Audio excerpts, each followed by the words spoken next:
So your Camry's coolant is low, but you don't see a puddle on the ground and the oil on the dipstick looks fine. Before you worry about a head gasket, know this is a common issue. It's usually a small, hidden leak, not a major engine problem. On the 2.5-liter 2AR-FE engine, there are a couple of known spots. A small plastic bypass valve can crack, or the water pump housing seal can start to fail. Coolant slowly weeps out and collects in a low spot, on top of the transmission case. The transmission gets hot during normal driving, and that heat is enough to evaporate the coolant before it can drip onto your garage floor. That's why you might smell it but never see a puddle. There's a simple way to find the real source without guesswork. The first step is to ask a shop for a cooling system pressure test.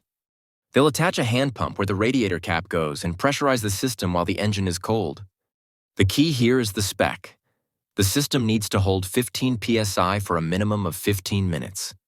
That steady pressure forces coolant out of any tiny crack or bad seal.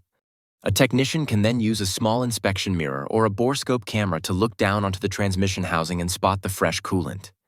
This one test can save you from an expensive misdiagnosis and an unnecessary engine repair. So before you authorize any big jobs, insist on that specific pressure test first.